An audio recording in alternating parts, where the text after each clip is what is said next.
Hello there, Becky T here with Intero. I hope that you're all doing well. Today, I get to chat with Eddie Troung.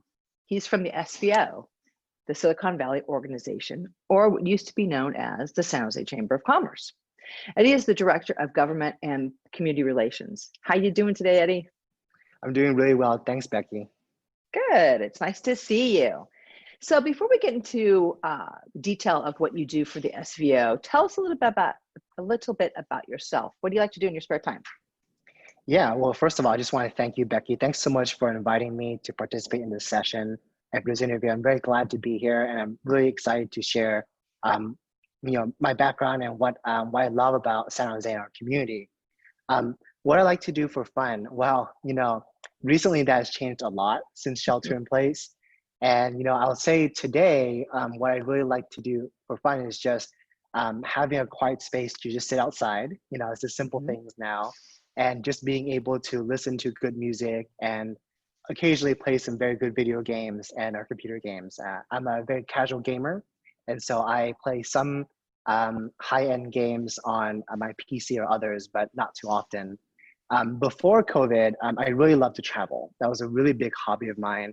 I was traveling a lot domestically, and I really wanted to travel outside of the US for a time. But given our current pandemic situation, it's looking like we're not going to travel anytime soon. So wish I had left the country for a little bit before this all happened, had I known, right? Um, but I just really enjoy traveling and just experiencing life. And now that we're shelter in place, I've come to realize that many of the things that I used to take for granted, I should not anymore. And so I'm enjoying the simple things such as meditating every so often and just really just enjoying the space that I'm in and how lucky I am that I'm not sick or anyone else that I know is sick. Good. I'm glad to hear that you're not. I've had the pleasure of knowing Eddie just for a short amount of time, but I just think the world of this guy. He's got so much energy. What he does for San Jose and our community is phenomenal, which he'll tell you about in a moment. But what's the most favorite place you've been to in the world? You said you did a lot of domestic traveling. I'm going to guess it's someplace domestic. Yeah, so I mean, I guess I have a skewed perspective. Let me just give both. So the last time I traveled outside of the US was to Vietnam, but that was perhaps, 14 years ago. So it's quite a long time, and I had a very great rosy picture of that because I was a lot younger and I was having a lot more fun.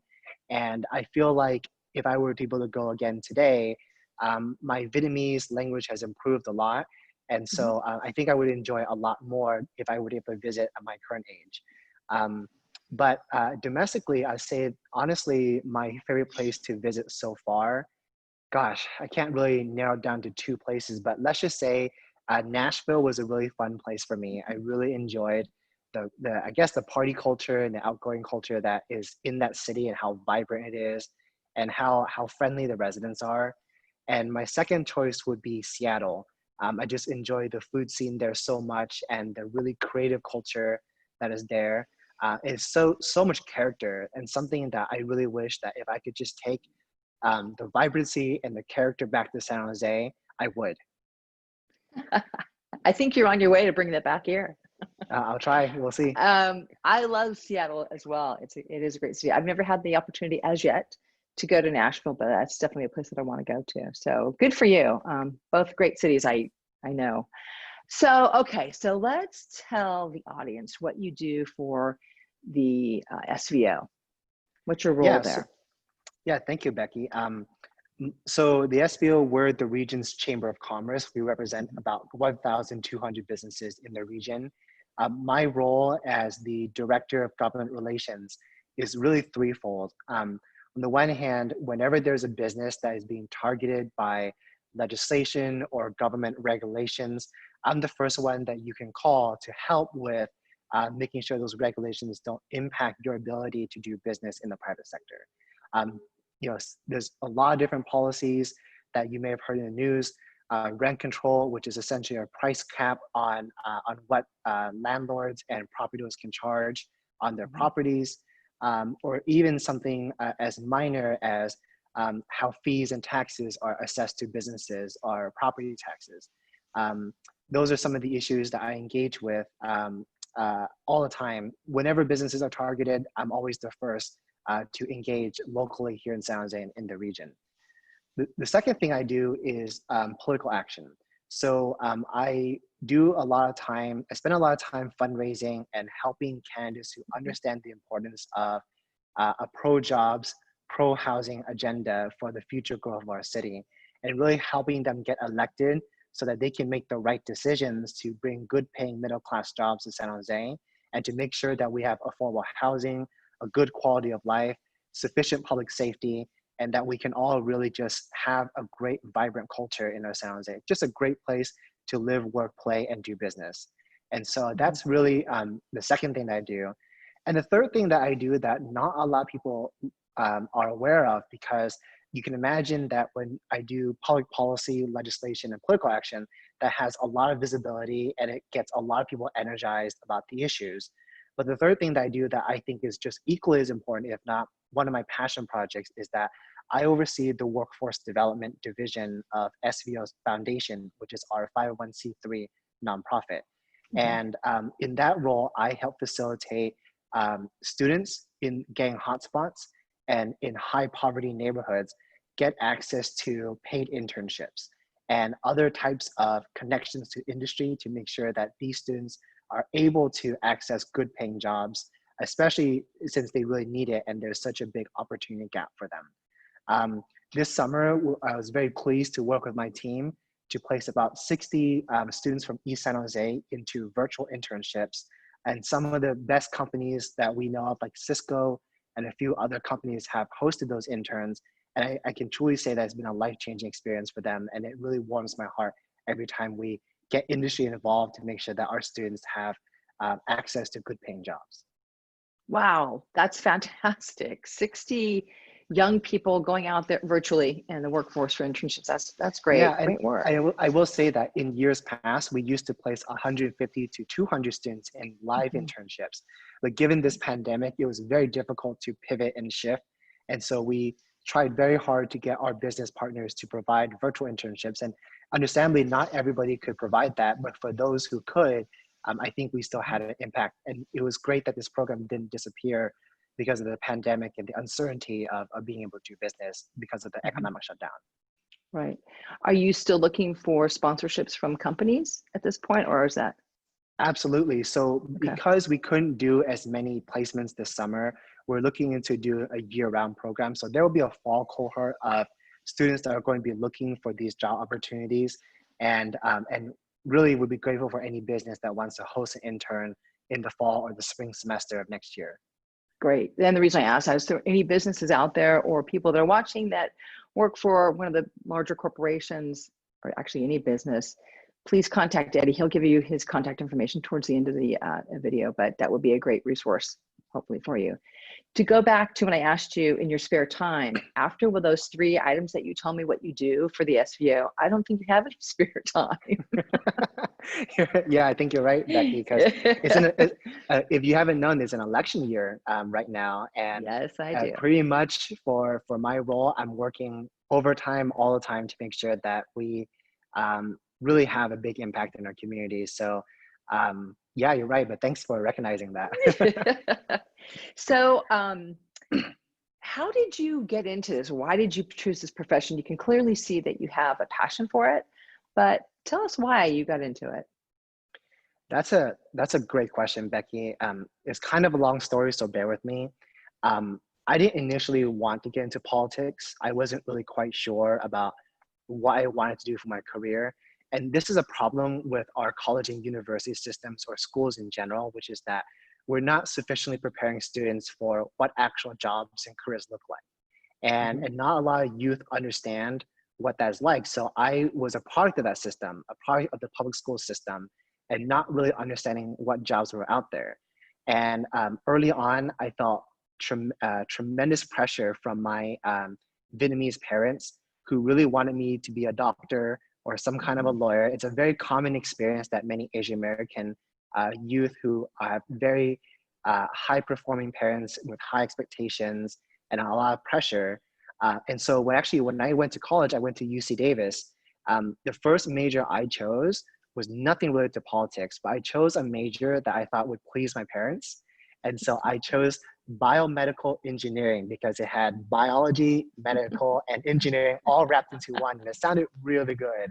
And when I translated it in Vietnamese, it sounded really good too, you know? And so, you know, that was the beginning of my career. And when I realized that I really didn't like it, I wasn't doing well in that career, it wasn't really something that I was passionate about, that was when I had to do a hard reset and to look into other issues.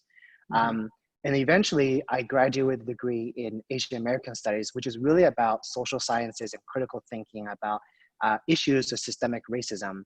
And that was something that I was very interested in. And I thought I would do nonprofit advocacy. When I got out of college, the first thing that happened was that I was recruited. At the time, she was the vice mayor of San Jose. She's currently my boss today, Madison Nguyen. And she asked me to work on her campaign. And I thought, that sounds fun. Maybe I'll just give it a try and see what happens, right? Sure. And so from there on, the rest is history. I've been involved in political campaigns for about 8 years now. I've been involved in everything that has to do with legislation, government. I worked for business groups. I worked for a number of different politicians locally. And it really just became a part of my career. So the short answer to your question was, I never planned to be in this career, and I didn't know that I liked it at first. But when I got into it, I was realizing that, you know, in politics, there's so much impact that you can have. And if you're passionate and you really care about making your community into a better place, it really drives you to really make a difference.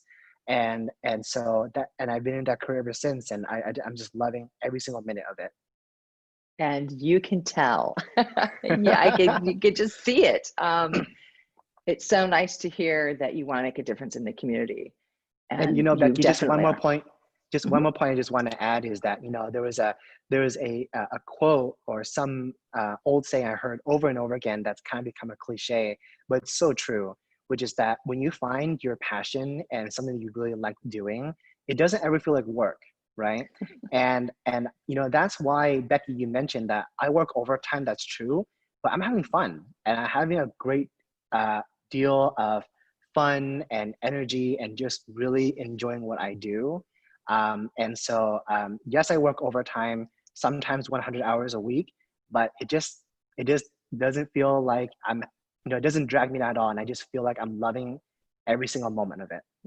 Yeah, I can see. Everybody can see. You can just tell. You just know. I love that quote. I've heard that before somewhere. Let's talk a little bit about what it was like when you first started, and kind of in today's world of COVID. As you know, the city of San Jose has gone through major changes in the last number of years. And it sounds like you've been in San Jose for the last 8 years in your career for politics. So what was it like when you first started? Was it, yeah, and then to today, and you don't have to go through complete detail, but just kind of a general overview of when you first started, what was it like in politics, and then in the COVID world that we live in today? Yeah, let me try, and I won't go into details, but I'll start.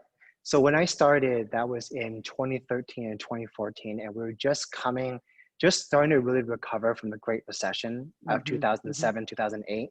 And so that was during a time when the politics of San Jose was very focused on fiscal responsibility and making sure that we're balancing the books and really maintaining really important core city services and neighborhood services and police and fire.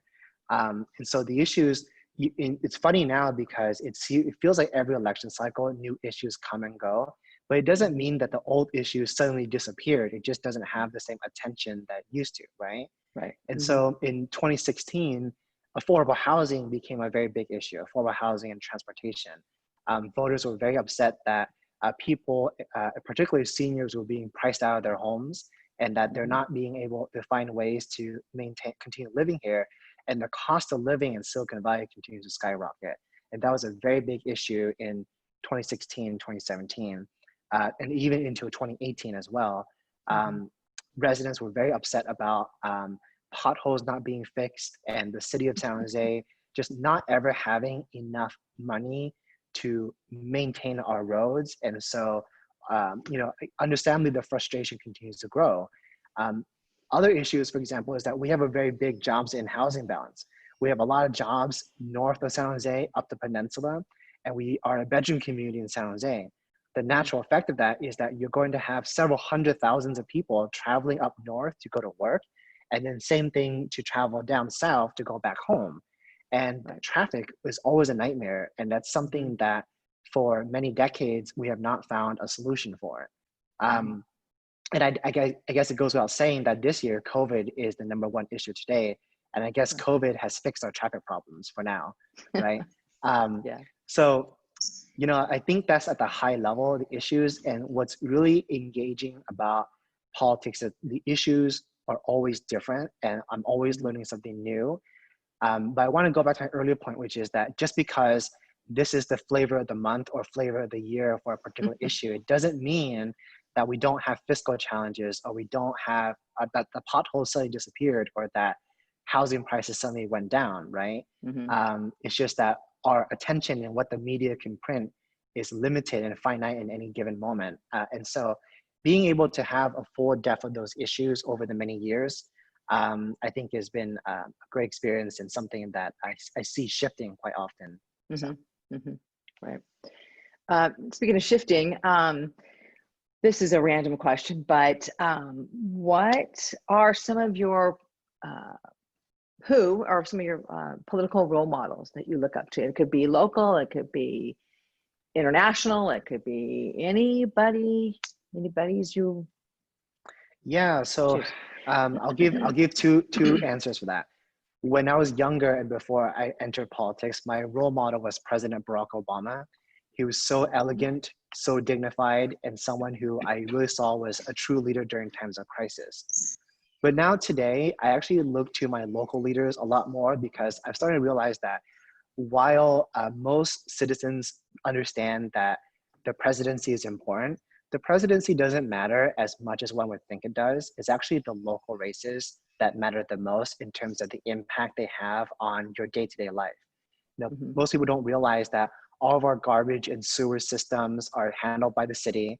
The potholes that frustrate you every single day when you're driving to and from work or to your place of residence or fun, can be fixed by city officials if there was the political will, right? Or even Mhm. street lights or parks, or everything that we really enjoy in our community is really driven by our local leaders. So the answer to the question is that, you know, it goes without saying that my role model locally is former Vice Mayor Madison Nguyen. Um, I learned from her. I've only had very powerful women be my mentors in my life, and that's really Mhm. changed my perspective, because women lead in a different way. Women are not as brash and arrogant as some men. It taught me humility and how to Mhm. lead by lifting everybody up rather than tearing others down. And it's really had such a huge impression on me having women as my local leaders. And Madison is one tough lady. I've seen her endure thousands of people protesting, and she never wavered, or she would always um, teach me to always keep my head high, or to be the better person, even when other people are tearing me down, or when I want to retaliate. I think that has had such a big impact on my character. I think that translates into everything that I do in local politics and everything that I do when I advocate for the business community. Mhm. Wow, that's great. Really, really good. Go Madison. Good job. I agree with those values. I think it's, to turn the other cheek, walk the high road. Those are things that are hard to do sometimes. And you've learned well. That's great. So, what's the best way people get a hold of you if they have questions about the SVO, or they have questions about the city? How can they get a hold of you, Eddie? Yeah, that's a good question. You can contact any member, any one of my colleagues at the SBO. They have a direct link to me. And you can always contact Becky. She has my email, my phone number. I always make myself as available as I can to help businesses or others who just want to know more about politics or government. I think that's the easiest way. if I had my preference, the easiest is probably texting for me. I respond very well to text. Emails are a little bit too much sometimes. So I think that's something that, feel free to reach out to me. Don't be shy. I'm really happy to help whenever I can. Yes. Thank you so much, Eddie. It was really a great chatting with you today. I will see you again, I am sure, on another Zoom call with the SVO. Thanks so much for being here today, and take care. Thank you, Becky. You bet. And for all of you out there watching this, be sure to check out my local community website at parkbench/Almaden. Excuse me, it's at parkbench.com/Almaden. I never get that website right. Yeesh. Also, if you're watching and you'd like to be interviewed, like Eddie was today, let me know. Or if you know another company that would like to be interviewed, call me, 408-250-3970. Thanks so much for watching, and have a great day. Ta-da.